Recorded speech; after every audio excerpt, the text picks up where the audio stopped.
हर दीवार के पीछे एक कहानी छुपी है। हर तलवार ने इतिहास बदला है और हर साम्राज्य ने अपनी एक अलग पहचान छोड़ी है। स्वागत है आपका इतिहास में। यहाँ हम लेकर आते हैं हिस्ट्री के वो राज, लेजेंड्स और अनटोल्ड स्टोरीज जो हर किसी को नहीं पता। तो चलिए वक्त के सफर पर चलते हैं। साल 1663 का दिसंबर महीना था और सह्याद्री की पहाड़ियों पर छाई धुंध के बीच एक ऐसा फैसला लिया जा रहा था जिसने दिल्ली के मुगल तख्त को हिलाकर रख देना था। मुगलों के सबसे बड़े सेनापति शाइस्ता खान ने पिछले 3 साल से पुणे और उसके आसपास की जमीनों को इस कदर रौंदा था कि स्वराज की आर्थिक रीढ़ पूरी तरह टूट चुकी थी। खेतों में फसलें जल चुकी थी और व्यापार पूरी तरह ठप पड़ चुका था, जिससे स्वराज की आम जनता दाने दाने को तरस रही थी। शिवाजी महाराज ने लाल महल में घुसकर शाइस्ता खान की उंगलियां तो काट दी थी और उसे वहां से भागने पर मजबूर भी कर दिया था, लेकिन इस ऐतिहासिक जीत के बावजूद एक कड़वी हकीकत सामने खड़ी थी। स्वराज का खजाना खाली हो चुका था और सेना को बनाए रखने के लिए तथा किलों की मरम्मत के लिए लाखों रुपयों की सख्त जरूरत थी। महाराज जानते थे कि अगर मराठा साम्राज्य को जिंदा रखना है तो उन्हें कुछ ऐसा करना होगा जिसकी कल्पना खुद शहंशाह औरंगजेब ने भी न की हो। इसी सोच के साथ महाराज की नजरें भारत के नक्शे पर घूमती हुई सीधे उस शहर पर जाकर टिकी जिसे मुगलों का सबसे बड़ा सोने का अंडा देने वाला शहर माना जाता था। वह शहर कोई और नहीं बल्कि अरब सागर के किनारे बसा हुआ सूरत का समृद्ध बंदरगाह था, जहां दुनिया भर का सोना और चांदी पानी के जहाजों से उतरता था। सूरत मुगलों की शान था और उनके साम्राज्य का सबसे बड़ा व्यापारिक केंद्र था, जहां से हर साल करोड़ों की चुंगी सीधे दिल्ली के शाही खजाने में जाती थी। महाराज ने अपने सबसे भरोसेमंद गुप्तचर प्रमुख बहिर्जी नाइक को बुलाया और सूरत की सुरक्षा व्यवस्था का बारीकी से अध्ययन करने का आदेश दिया। बहिर्जी नाइक ने भेष बदलकर सूरत के चप्पे चप्पे की छानबीन की और महाराज को खबर दी कि शहर के पास धन तो अपार है, लेकिन उसकी सुरक्षा के नाम पर सिर्फ एक कमजोर किला और एक कायर गवर्नर इनायत खान है। इनायत खान एक ऐसा भ्रष्ट अधिकारी था जो सुरक्षा बलों के पैसे खुद खा जाता था और उसने पूरे शहर को भगवान भरोसे छोड़ रखा था। इस गुप्त जानकारी के मिलते ही महाराज ने अपनी रणनीति तय कर ली और लगभग 8000 चुनिंदा मराठा घुड़सवारों के साथ एक बेहद गुप्त अभियान की शुरुआत की। किसी को भी नहीं पता था कि यह सेना किस दिशा में आगे बढ़ रही है, क्योंकि महाराज ने अपनी चाल को इतना गुप्त रखा कि उनके अपने सरदारों को भी आखिरी वक्त तक मंजिल का अंदाजा नहीं था। मराठा सेना जंगलों और पहाड़ों के गुप्त रास्तों से होती हुई बिजली की रफ्तार से गुजरात की सीमा की तरफ बढ़ने लगी।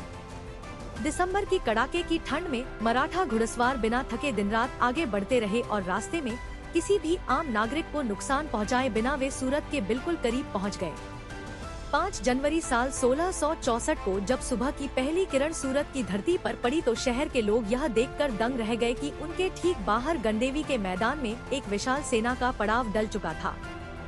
यह खबर हवा की तरह पूरे शहर में फैल गई कि मराठा साम्राज्य के छत्रपति खुद अपनी सेना के साथ सूरत के दरवाजे पर खड़े हैं। सूरत का मुगल गवर्नर इनायत खान इस अचानक हुए हमले की खबर सुनकर बुरी तरह डर गया और उसने अपनी जनता की रक्षा करने के बजाय अपनी जान बचाना बेहतर समझा। इनायत खान ने तुरंत अपने परिवार और कुछ खास सिपाहियों को लिया और भागकर सूरत के मजबूत किले के भीतर खुद को बंद कर लिया। शहर की आम जनता और बड़े बड़े व्यापारी अचानक अनाथ हो गए, क्योंकि जिस मुगल सल्तनत को वे टैक्स देते थे उसके सिपाही अब उन्हें अकेला छोड़कर भाग चुके थे। 6 जनवरी की सुबह शिवाजी महाराज ने अपनी सेना को सूरत शहर के भीतर शांतिपूर्वक प्रवेश करने का आदेश दिया और साथ ही यह सख्त हिदायत भी दी कि किसी भी गरीब बेसहारा महिला या बच्चे को हाथ भी न लगाया जाए। महाराज का मकसद आम जनता को प्रताड़ित करना नहीं था, बल्कि मुगलों के अहंकार को तोड़ना और उनके शाही खजाने से स्वराज के नुकसान की भरपाई करना था। मराठा सैनिकों ने केवल उन अमीर व्यापारियों की कोठियों का रुख किया जो मुगलों के शह पर फल फूल रहे थे और जिन्होंने स्वराज के खिलाफ मुगलों की मदद की थी। सूरत के सबसे बड़े और दुनिया के सबसे अमीर व्यापारियों में से एक वीरजी वोरा की विशाल हवेलियों और गोदामों को सबसे पहले घेरा गया। वीरजी वोरा के पास उस समय इतनी दौलत थी कि वह अकेले कई यूरोपीय देशों को कर्ज दे सकता था और उसकी तिजोरियों से सोने चांदी के सिक्कों और कीमती जवाहरातों का अंबार निकलने लगा। मराठा सैनिकों ने वीरजी वोरा और अन्य मुगल समर्थक व्यापारियों के खजाने से सारा धन निकालकर बैलगाड़ियों और घोड़ों पर लादना शुरू कर दिया। इसी दौरान सूरत में मौजूद ब्रिटिश ईस्ट इंडिया कंपनी की कोठी के अध्यक्ष सर जॉर्ज ऑक्सेंडन ने अपनी कोठी को बचाने के लिए पूरी तैयारी कर ली थी। अंग्रेजों ने अपनी कोठी को एक किले की तरह मजबूत कर रखा था और उनके पास आधुनिक बंदूकें और तोपें भी मौजूद थी, जिससे वे मुकाबला करने को तैयार खड़े थे। शिवाजी महाराज का उद्देश्य अंग्रेजों के साथ किसी लंबे और निरर्थक युद्ध में उलझना नहीं था, क्योंकि वे जानते थे कि उनका मुख्य लक्ष्य मुगलों की संपत्ति को जब्त करना है, न कि यूरोपीय ताकतों से सीधे टकराना। मराठा सेना ने ब्रिटिश और डच कोठियों पर सीधे हमले करने के बजाय अपना पूरा ध्यान मुगल प्रशासन की संपत्ति और शाही गोदामों पर केंद्रित रखा। शहर के एक अन्य कोने में फ्रांसीसी कैपुचिन ईसाई मिशनरी के प्रमुख फादर एम्ब्रोस अपने आश्रम में प्रार्थना कर रहे थे और उन्हें डर था कि मराठा सैनिक उनके आश्रम को भी नष्ट कर देंगे। लेकिन जब कुछ मराठा सैनिक वहां पहुंचे तो महाराज ने व्यक्तिगत रूप से हस्तक्षेप किया और अपने सैनिकों को पीछे हटने का आदेश दिया।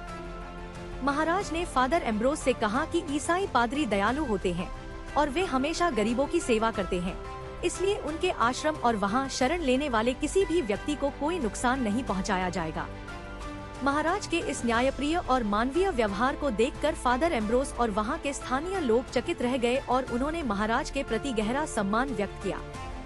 यह घटना साबित करती है कि महाराज का यह अभियान कोई अंधाधुंध लूटपाट नहीं, बल्कि एक सोची समझी और न्याय संगत सैन्य कार्रवाई थी। जैसे जैसे दिन बीत रहे थे, किले के भीतर बंद कायर इनायत खान की छटपटाहट बढ़ती जा रही थी, क्योंकि वह बाहर हो रही इस बड़ी कार्रवाई को रोकने में पूरी तरह नाकाम था। अपनी कायरता को छिपाने के लिए इनायत खान ने एक बेहद नीच और खतरनाक साजिश रची और उसने बातचीत के बहाने अपने एक दूत को शिवाजी महाराज के पास भेजा। वह दूत असल में एक प्रशिक्षित हत्यारा था जो अपने कपड़ों के भीतर एक तेज धार वाला खंजर छिपाकर लाया था। जब वह दूत महाराज के सामने बातचीत करने के लिए खड़ा हुआ तो उसने अचानक अपनी आस्तीन से खंजर निकाला और पूरी ताकत से महाराज पर हमला कर दिया। लेकिन महाराज की पैनी नजरों और उनके फुर्तीले अंगरक्षकों ने पलक झपकते ही उस हत्यारे का हाथ पकड़ लिया और उसे वहीं ढेर कर दिया। इस कायरतापूर्ण हमले के बाद भी महाराज ने अपना आपा नहीं खोया और उन्होंने किले पर जवाबी हमला करने के बजाय अपने सैनिकों को सुरक्षित रूप से अभियान पूरा करने का निर्देश दिया। 10 जनवरी साल 1664 तक मराठा सेना ने सूरत से इतनी अकूत संपत्ति एकत्र कर ली थी जिसकी कीमत उस समय करोड़ों रुपयों में आकी गई थी। इस विशाल खजाने में सोने की मोहरें, चांदी की सिल्लियां, हीरे जवाहरात और बेशकीमती रेशमी कपड़े शामिल थे जो स्वराज के पुनर्निर्माण के लिए पर्याप्त थे। महाराज जानते थे कि दिल्ली से मुगलों की विशाल सेना अब किसी भी वक्त सूरत की तरफ बढ़ सकती है, इसलिए उन्होंने बिना एक भी पल गवाए वापसी का सफर शुरू कर दिया। मराठा सेना की रफ्तार इतनी तेज थी कि जब तक औरंगजेब की शाही सेना सूरत पहुंची तब तक शिवाजी महाराज और उनकी सेना सारा खजाना लेकर रायगढ़ के सुरक्षित पहाड़ों में दाखिल हो चुकी थी। इस अभियान ने औरंगजेब के स्वाभिमान पर इतनी गहरी चोट की कि वह गुस्से से पागल हो उठा, क्योंकि मुगलों की नाक के ठीक नीचे से कोई उनका सबसे अमीर शहर खाली कर ले गया था। इस पैसे का उपयोग महाराज ने अपनी सेना को फिर से खड़ा करने और कोंढाणा जैसे महत्वपूर्ण किलों की मरम्मत के लिए किया। लेकिन मुगलों और मराठों के बीच का यह संघर्ष यहीं खत्म नहीं होने वाला था, क्योंकि आने वाले सालों में इतिहास एक और बड़ी करवट लेने वाला था। साल 1665 में मिर्जा राजा जयसिंह के नेतृत्व में मुगलों की एक विशाल सेना ने स्वराज पर हमला किया, जिसके बाद पुरंदर की संधि हुई और महाराज को अपने 23 किले मुगलों को सौंपने पड़े। इसके बाद साल 1666 में महाराज को आगरा के किले में नजरबंद कर दिया गया, जहां से वे अपनी सूझबूझ से सुरक्षित निकल भागे। आगरा से लौटने के बाद महाराज ने कुछ समय तक शांति बनाए रखी, लेकिन भीतर ही भीतर वे मुगलों के खिलाफ एक नए और निर्णायक युद्ध की तैयारी कर रहे थे। साल 1670 आते आते मुगलों के साथ दोबारा युद्ध शुरू हो गया और महाराज ने अपने खोए हुए किलों को वापस जीतना शुरू कर दिया। लेकिन इस बार भी सबसे बड़ी चुनौती वही थी कि इस बड़े युद्ध को जारी रखने के लिए और सेना के लगातार बढ़ते खर्चों को पूरा करने के लिए भारी धन की आवश्यकता थी। महाराज ने एक बार फिर भारत के सबसे अमीर शहर सूरत की तरफ अपनी नजरें घुमाईं, क्योंकि वे जानते थे कि मुगलों ने पिछले हमले के बाद भी सूरत की सुरक्षा में कोई खास सुधार नहीं किया था।